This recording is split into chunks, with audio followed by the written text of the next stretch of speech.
You're listening to Civic Media. You can tune into any of our live shows on any radio station across the state with the Civic Media app. Find us in your phone's app store and listen anytime, anywhere.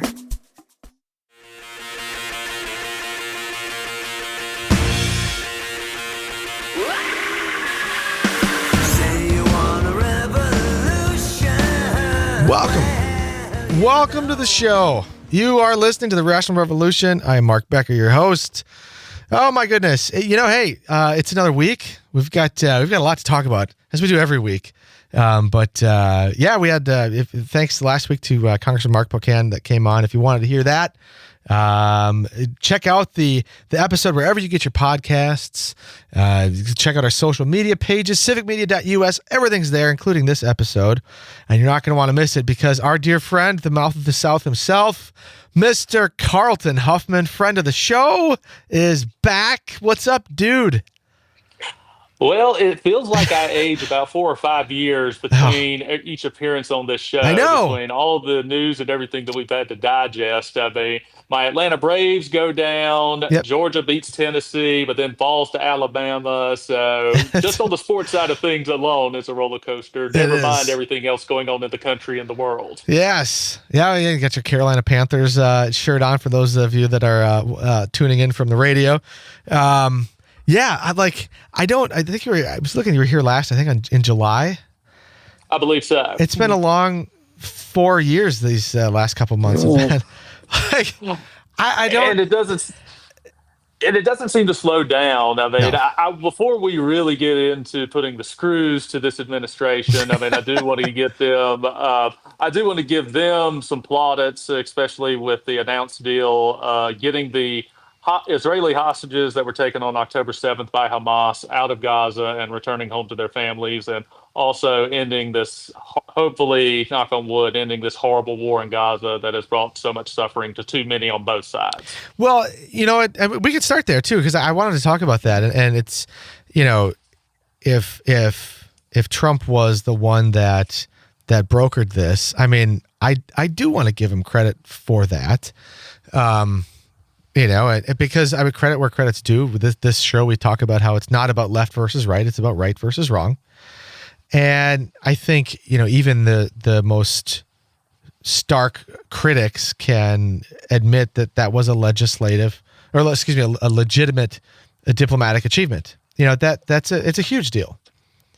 Absolutely. And I think that Trump came into this term with a lot more leverage vis-a-vis Israel than Joe Biden had, because Yes. Joe Biden was crippled in a political way from the beginning, because you have a large segment of the Democrat Party which is very sympathetic to the Palestinian cause. And while Joe Biden was very much sympathetic to Israel, gave them the weapons and the diplomatic support that they needed, he still had to hedge his bets a little bit on the public side of things, whereas Trump, literally, in the first term, he moved the embassy to Jerusalem. Yeah. He recognized Israel's 1967 territorial gains officially for the first time.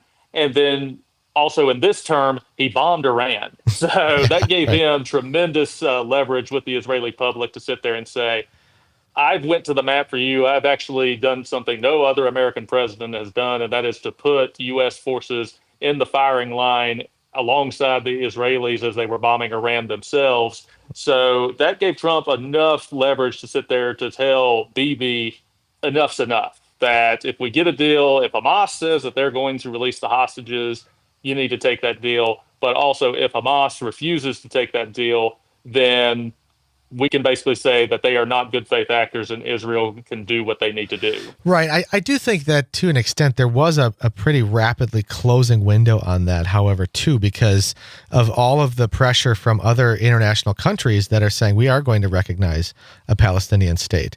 So, you know, if Donald Trump was going to broker a deal, he had to do that quickly. Yeah. Absolutely. And I just think that there's so much that we could delve into on this, but I mean, the bottom line is that Hamas started this war. They are the ones that all the carnage is at their feet in terms of the responsibility for it. We can sit there and say in an even-handed way that 2 years of war and over 60,000 Palestinian dead. I mean, a number of them were combatants, but far too many were civilians. Yeah. That everybody on all sides of this can look at it and say, if we can get those Israeli hostages back, if we can return them home, and Hamas is going to no longer be firing rockets into Israel on a daily basis and attempting to carry out what their charter calls for, which is the elimination of the Jewish state. If we can get that deal locked in and people are actually going to participate in it, then all the better for everybody. Yeah, I agree with that. Yeah. And one thing that's frustrating too is like, I want to give him credit and I want to say that was because it was a good thing, but like in that stupid freaking post that went out where he's like, oh, look at this is all caps, blessed are the peacemakers. And it's like, good freaking Lord, man. Like you can't. The people of Chicago and Portland would like to have a word when it comes to that. But then it's like, okay, you want to quote scripture. Let's talk about that. Let's talk about where, the Bible says if you're going to do a good deed, you do that good deed and you shut up about it and let the good deed stand on its own, but not like, don't break your back patting yourself on it. The Bible also says plenty about treating the migrants with dignity, treating them with kindness, treating the poor with kindness. And I don't think taking health care away from all the people that are on Obamacare plans and also taking $1 billion out of Medicaid, I don't see anything biblical in that. I can understand from a fiscal conservative side of things that you always want to sit there and make sure that a budget is balanced. But whenever you basically triple ICE's budget, whenever you give tax cuts to the top 1% in a way that is not fiscally responsible, you are showing where your priorities are. And so while we can give Trump credit on helping to foster this deal, and like I said, God willing, we get those Israeli hostages home and reunited with their families, that does not negate all the horrible things that are going on in the streets of Portland and the streets of Chicago, where we're basically seeing things that we haven't seen since the Civil War, which is troops from other states going into political opposition's areas. And we've already seen American citizens shot by federal law enforcement. We have seen children dragged out of their homes and zip-tied in the middle of the night. And it's not slowing down. It's only getting worse. Yeah, that whole pesky, we talked about it on last week's show, that posse comitatus thing, where you can't, send troops into a city, and that's what's happening. I struggle to there's so much behind this. And like you say, it's not getting better. Where does it end? I could go very Black Till on this one. I mean, I would say just look at your history book at 1861 is where some of this could end. And that's something that obviously I don't try to be hyperbolic, but let's just face facts. I want to say the last time I was on your show in the spring, I joked about Donald Trump. I shouldn't even say joked. I actually said I think that he would seriously seek a third term if he thought he could politically get away with it. And the very next week, he rolled out on his website Trump 2028 hats. Right. And you already have people along the political lines pushing the limit on every issue that we talked about with Project 2025. I just sit here and say that we are going to likely see a Kent State-like incident. And for those of your younger members of the audience, back during the Vietnam War, we had National Guard troops that were confronted with protesters at Kent State University.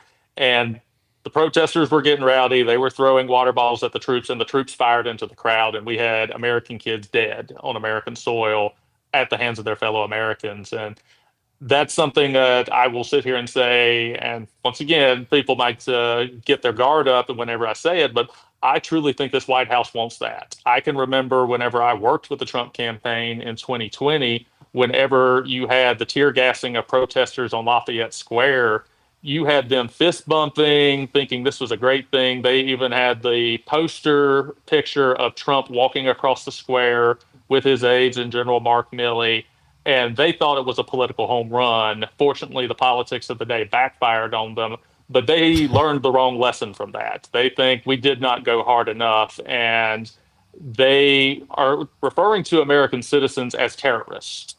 And that's basically out of every authoritarian playbook. Whenever you can brand American citizens as outside of the political process, as outside of the constitutional protections that we are all entitled to, that's whenever you see things devolve very, very quickly. And we're seeing it on our streets already. Do you think, not necessarily he would run again, but, and I would it be out of the realm of possibility to kind of use some of these events? I mean, he never lets a good crisis go to waste to begin with, but could he say, well, with all of the violence in the streets, with everything that's happening, we're going to suspend the election, and we're because you can't run for 3 terms, but you can in the case of wartime, just kind of delay some things. Well, let's look back at history on this one. I've got a historical argument on both sides of it. So even during the Civil War, right, while parts of the country were under the control of the Confederacy, we still had an election. Abraham Lincoln, even though it was looking like he might lose the 1864 election until the Union Army captured Atlanta, he still was going to face the political process and honor the political process no matter what. World War II, while we were in threat of a Japanese attack in the aftermath of Pearl Harbor during 1942, and we had American ships literally getting sunk off our shores by German U-boats. Right. We still had a congressional election. We also, during the Vietnam War, even though there were riots in the streets in Chicago in 1968, even though you had presidential candidates killed like Bobby Kennedy, we still had a presidential election. So there is zero argument to sit here and say that if we could get through a civil war and still have a functioning presidential election, there is no historical argument that justifies suspending an election. What I would say, though, I can remember in the lead up to the Civil War, a lot of the southern states basically left Abraham Lincoln off the ballot. He was not even there for people in the South to vote for because the southern legislatures did not recognize the Republican Party. If Republicans were willing to sit there and send false electors to Congress in the aftermath of the 2020 election, I can foresee a scenario where state legislatures, if you're seeing Greg Abbott in Texas rewrite the congressional map for Donald Trump in the middle of a cycle 5 years after a census, I can see him calling up these governors and saying, put me on the ballot and we'll let the courts figure it out. Well, and it's one thing to rewrite those districts, but I think it's an entirely different thing to rewrite the districts for the express purpose of giving Donald Trump the seats. Like that's, it's politics. I'm like, well, hey, we have to do this. It's just, the changing nature of the population. No. We want to give him more seats. Like, holy crap. You said the thing. Yeah. Yeah, once again, I think I've said it before on this show. Power is the end goal. Like, it is not a balanced budget. It is not social conservative values getting enshrined into law, even though that is a side effect of it. It is power. It is total political power and the crushing of the left. You listen to Stephen Miller, who, once again, this is the guy who's the deputy chief of staff. Yeah. I mean, he is right there in the room with Trump making a lot of these decisions. You have the Attorney General of the United States basically indicting a former FBI director. Right, and we're going to continue this discussion here with our dear friend Carlton Huffman. We're going to talk about what's the mood of the electorate? What do they think? Right after this on the Rational Revolution on the Civic Media Radio Network.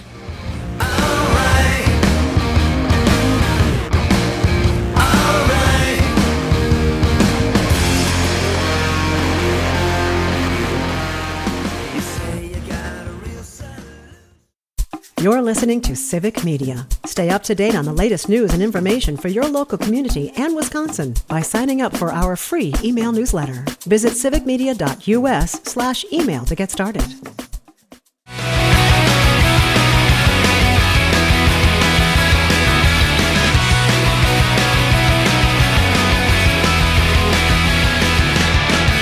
Welcome back to the Rational Revolution.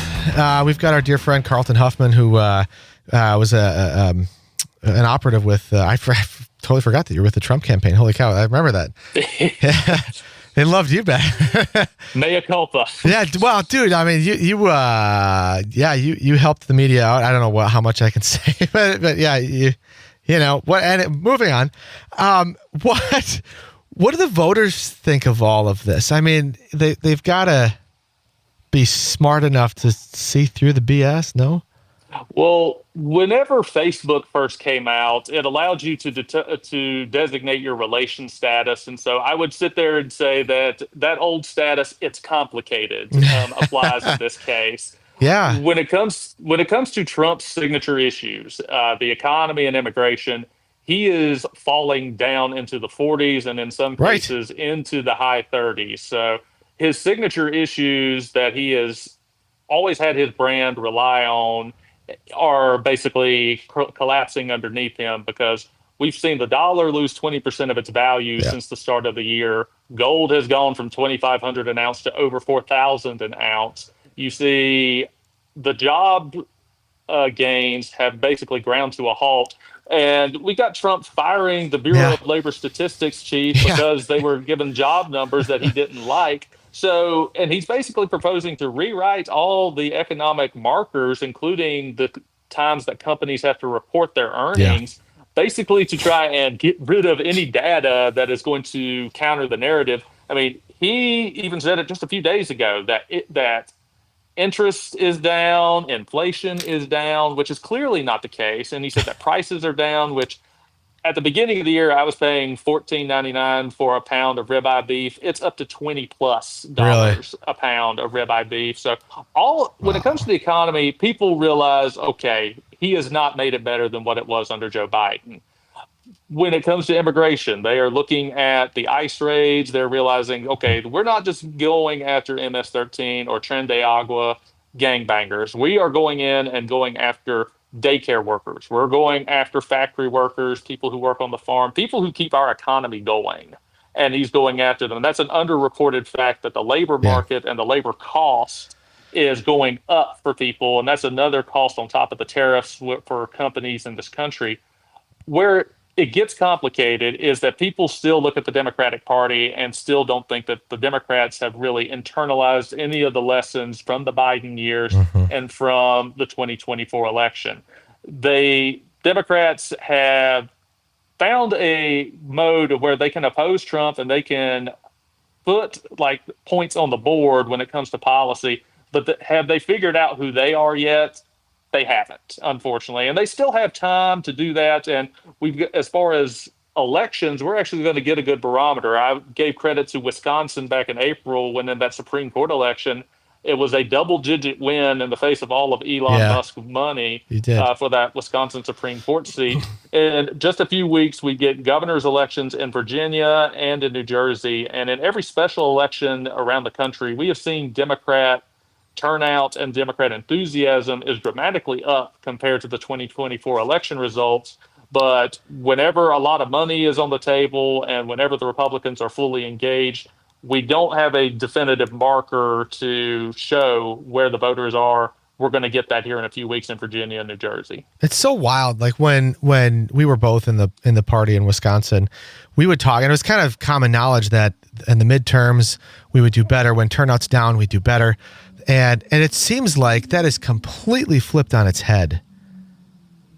It absolutely has. So whenever we were Republicans in good standing, the Republican coalition looked very different. You had moderate suburban voters who generally leans moderate on social issues, but were fiscally conservative. Right. And they saw the Republican Party as their natural home.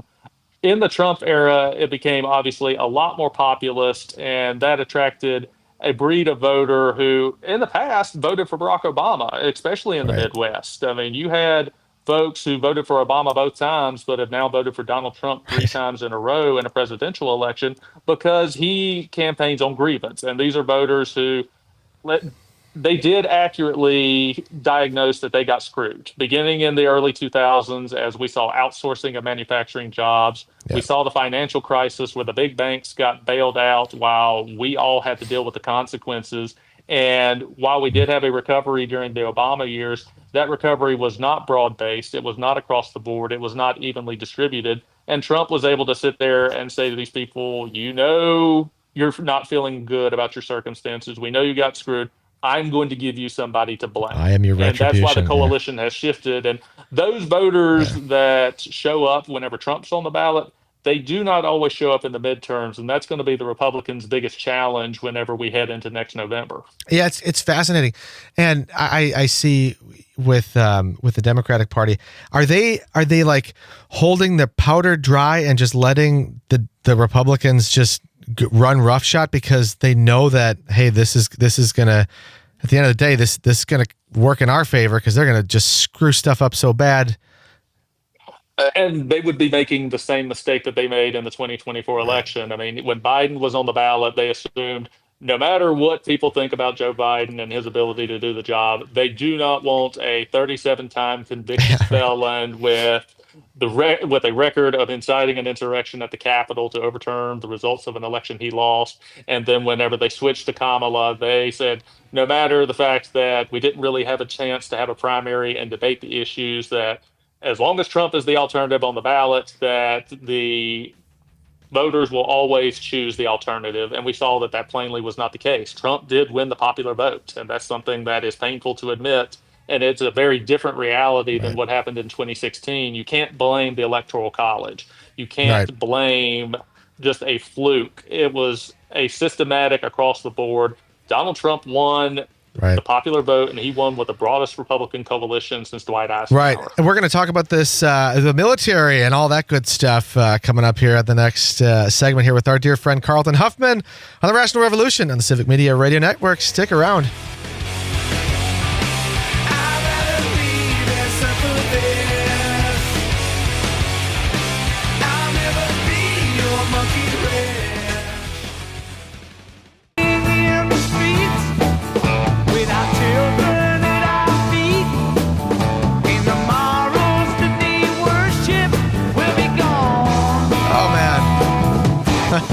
Fighting in the streets. Very prophetic from the Foo Fighters here on the Rational Revolution. We're spinning the hits with Conrad in the behind the glass. We got Mark Becker and our dear friend Carlton Huffman. I do want to talk a little bit about. We talked about the military and the great. This could have been a memo meeting with the Secretary of Defense, because that's what it's called. What did you think of that spectacle? Or Department of War, or whatever they're calling it. Which is, okay, so this is funny. I mentioned this last week, and as with a party that hates, like, the pronouns, we have the Secretary of Defense, choosing a preferred pronoun for the department. Now, it's the Department of War. Please call the Department of War. So they hate the pronouns, but please make sure you call the Department of War. I thought that's... As with it. Yeah. As with everything with them, everything is projection. Yes. But I will say, in a time, and I think I've mentioned it in previous appearances, we are in the world situation. We are in the most dangerous time since the 1930s. I went to the National World War II Museum in New Orleans over the summer. Oh, really? And they have a great display about the lead up and just how preventable it was before we stumbled into the greatest conflagration in world history. Yeah. But when we got China basically attempting to harass ships in the South China Sea of every nation, when we've got Ukraine and Russia going at it, we've got the situation in Israel and the Middle East, let's invite every flag officer and general from around the world to basically uproot themselves at a moment's notice so that they could get a lecture in physical fitness and the mission statement of the United States military. Right. And I would like to say, memo to Pete Hegseth, the mission statement for the United States military is the document they swear allegiance to, which is the Constitution. Yes. But you have somebody who was at most a major, who at most commanded a battalion, lecturing people with so much life experience. Yeah. And with little sense of shame or irony on his part. I mean, a man who wants to lecture people about physical appearance whenever he has a makeup studio set up in the Pentagon just so that he can look pretty for the TV cameras. And then you have Trump come in there and lumber on. And but basically using that forum, and this is the dangerous part of that appearance, is he turned it into basically a Trump rally where Yeah. he is lecturing these generals about his political enemies, how horrible Biden and Obama were, and how great Yeah. he is. I mean, and to the generals' credit, they were polite, but they were not Stoic. ones to Yeah. buy into it. I mean, yeah, stoic is the exact right word for it. But the fact is that, and Trump said this in the first term, and this is the whole thing that we were warned about. He wants the military to basically be his personal toy, much the Yeah. same way that he thinks that the Justice Department is his law enforcement. He thinks the military is the president's military to use at his whim. And whenever he said, we are going to use American cities as training grounds for the United States military, and this the other dangerous aspect of this is while we're having the military focused on our fellow citizens, we're also having the FBI. Over a quarter of all the field agents in the Yeah, I FBI saw are now that. focused on immigration Oh, instead of counterterrorism or against organized crime. And once again, we just saw in New Orleans at the beginning of the year, we saw an ISIS inspired terrorist attack on Bourbon Street. yeah. So, and we just saw it in England the other day. It was a Yeah. ISIS inspired car attack. So terrorism And is then still out there. what was it Germany, or there was a thwarted attack as well? Yes. So, I Yeah. mean, This is all not these going years after away. 9/11, international terrorism is still out there and still a danger to the homeland. And while we're having the military focused on our fellow citizens, you've got China, North Korea, Iran, and Russia just looking at this like, okay, we could not have asked for a better deal than getting this guy back in office because he's having it. And Trump said it explicitly. It's like, I'm not worried about China. I'm not worried about Russia. The enemy that we need to worry about is the enemy within. Yeah. What a chilling thing to say, though. And that's the thing. I think that we have been so conditioned as a media and just as a public to Trump doing this every day. But and Right. that's the one thing that authoritarians like to do. They like to condition us. It's like whenever you're boiling the frog, you don't turn the water up too high. You just turn it up a little bit at a time, and next thing you know, you're having frog legs for dinner. That is where we are in the United States of America in 2025. That while we have seen some successes and some resistance to him and some court wins to him, I mean, bringing back Abrego Garcia from that hellhole in El Yeah. Salvador, that Yeah. was a big win. But what we are still looking at the end of the day is that the Republican Party as a structure has basically acquiesced completely to whatever he wants, even when it comes to the Epstein files. And then we've Oh got a yeah. Supreme Court that has once again acquiesced and given him basically immunity from prosecution and broad presidential power without any guardrails being put on him. Well, and what's frustrating to me too is like, if you point this out and you talk about, hey, the assault on freedom of speech, that's messed up.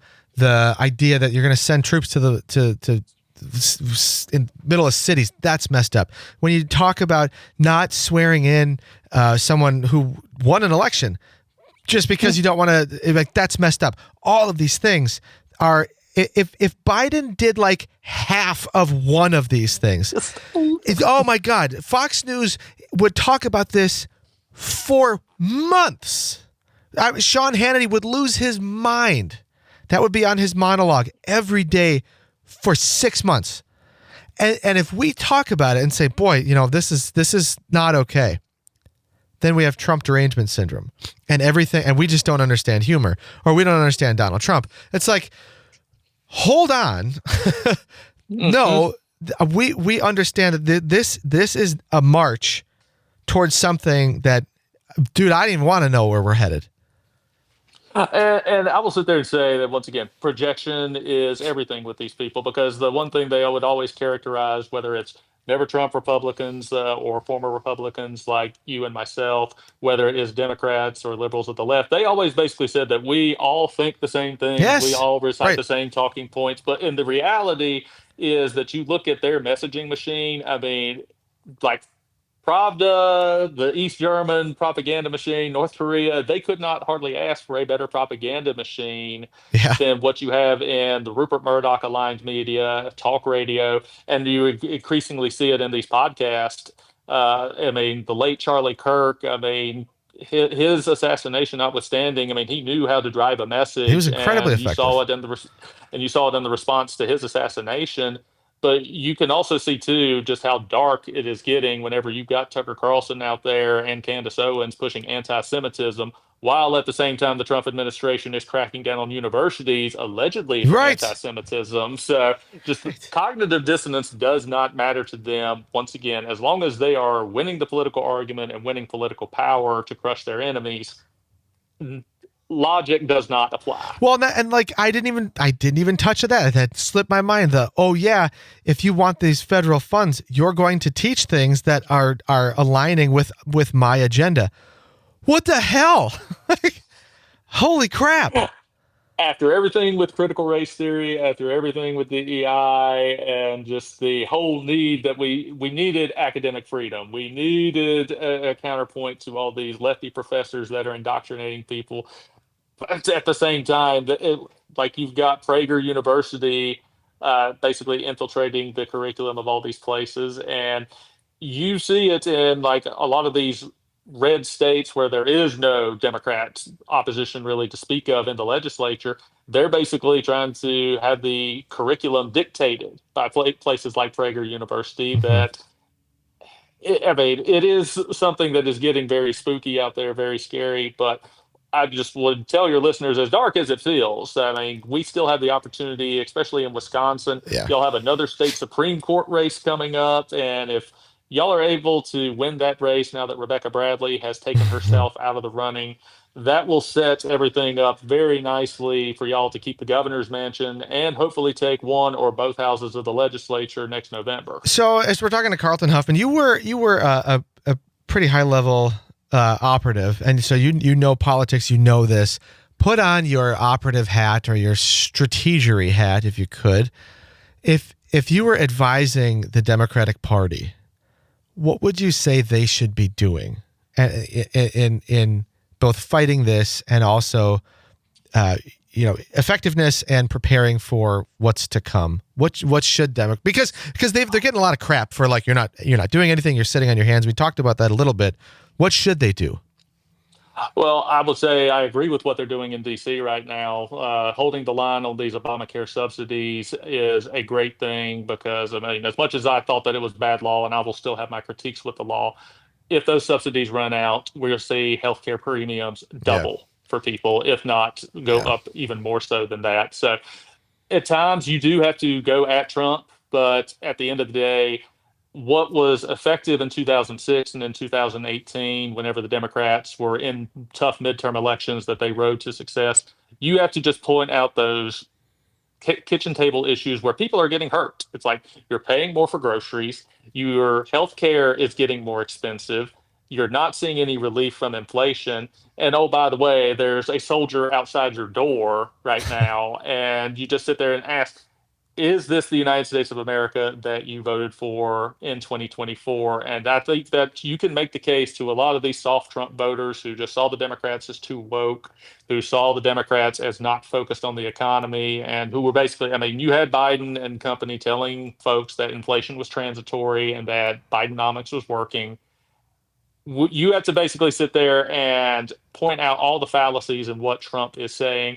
And you have to come up with populist ideas like telling voters that if the government shuts down, Congress shouldn't get paid, and nobody else who is elected or congressionally confirmed in the executive branch, they shouldn't get paid either. And oh, by the way, whenever we got Trump with this crypto scheme out there, we need to ban insider trading for members of Congress and also members of the executive branch. Basically, going at those things like taking Trump out of the equation, taking Republican, Democrat out of the equation, you put those issues up, almost 70 to 80% of Americans are going to agree on those issues. And that's the thing that Newt Gingrich did in 1994. You find those issues where 70 to 80% of the American public is on board, and you make that your platform and you go at the opposition on all those points, because the Republicans are not going to sit there and say that we need to ban insider trading when you've got Donald Trump raking in billions. They won't say it by name, but they will still not do anything to affect his bottom line or their bottom line. And whenever you do that, the American people will see they're on their side and they're on Trump's side. They're not on my side. Right. So, do you think sticking with we're going to let their actions speak for themselves, is that good? You got to go at them. You basically have to, and this is a hard thing to do whenever you've got a minority in both houses of Congress. But it did work for them in 2006 and in 2018. They basically pointed out the hypocrisy of, at the time, the Bush folks, whenever they said that they were going to clean up Congress, and you had members Right. getting convicted for insider trading. In Yeah. 2018, you had Republicans who were getting convicted for financial fraud. Do you want to And stick around for one more segment? I'd be You happy got to. 7 minutes? All right, sweet. We're gonna continue the conversation here with Carlton Huffman, because I want to talk about this, and then also I want to hear who's waiting in the wings on the right, because I want to talk about that and hear what your thoughts are. Stick around. We got Carlton Huffman here on the Rational Revolution. I'm Mark Becker on the Civic Media Radio Network. We don't get fooled again.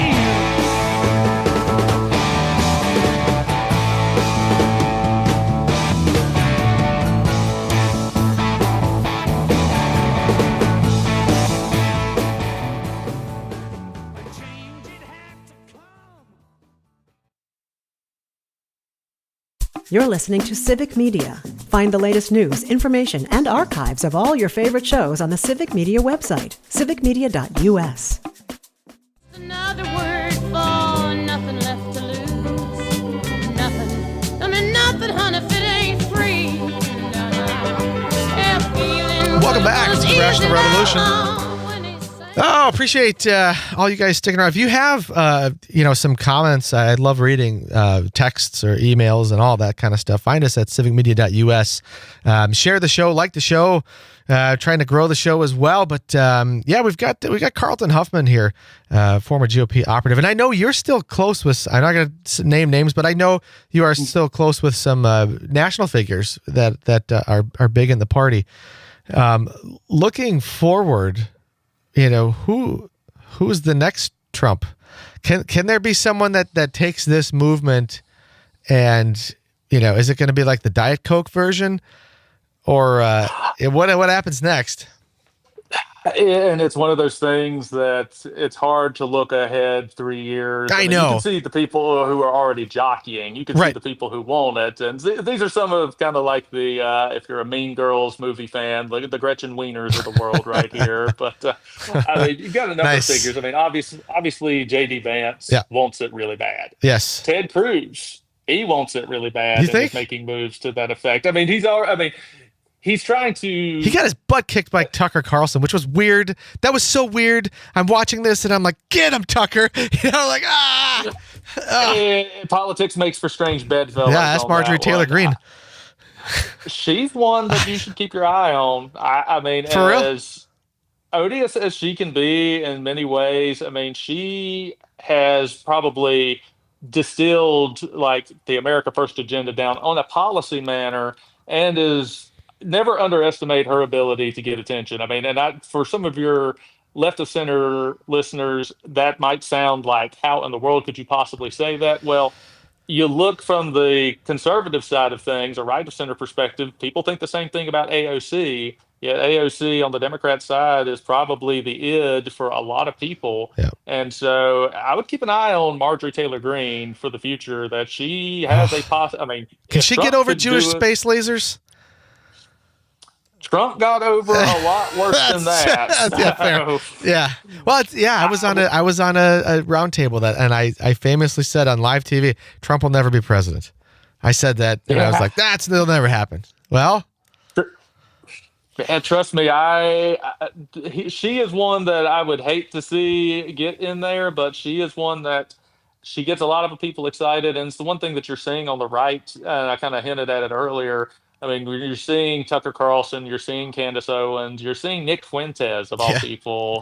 For your listeners who might not be familiar with them, this guy's a self-proclaimed white supremacist or a white nationalist, and so bad. He has a following that people are not even supposedly mainstream people now like Megyn Kelly. They're not willing to take these extreme folks in the party on, and Right. so that's where the energy is. And so you're going to get somebody like a Marjorie Taylor Greene from that segment of the party who is likely going to carry the standard forward, unless we just see a complete like implosion, which we used to be able to see that in politics, but as tribal as things have become, people are willing to go down with the ship all the way to the very end before they give up on their guy, because that would mean giving the other side a win. It's wild. I had, I think it was Michael Steele I had on, who was the former RNC chair, and we talked off the record, and I know I could say this because he's talked about this on his programs too, but there was, and he was part of this, a group that were ready to kind of pick up the pieces. If Donald Trump lost, that party was going to implode. And there were people that were, hey, we're constitutional Republicans. We still are conservatives. We still have those beliefs, but we're not like total a-holes that and so it's wild how they were seconds from disaster. And now here we are talking about who's going to take over and who's the heir apparent. Yeah. And once again, I still say do not discount the Trump 2028 scenario out. How would they do that? I mean, like I said, you'd have state legislators who would just put him on the ballot and basically dare the Supreme Court to tell them no, and sit there and defy it and go right up to the line, because people would say that's a fantastical scenario. I mean, look where we are here in October. All this time in, we've got troops in the streets. We've got Congress basically rolling over and giving Trump whatever he wants. The Supreme Court saying he's immune from prosecution. Yeah. The man is building a ballroom on the side of the White House. Yeah. Do you think he only wants to use it for 2 years? I might be engaging in hyperbole, or once again, they could say I've got CDS, but I did not picture him leading an assault on the Capitol on January 6, 2021. I could see things were leading up in that direction, but I couldn't have predicted how it went down.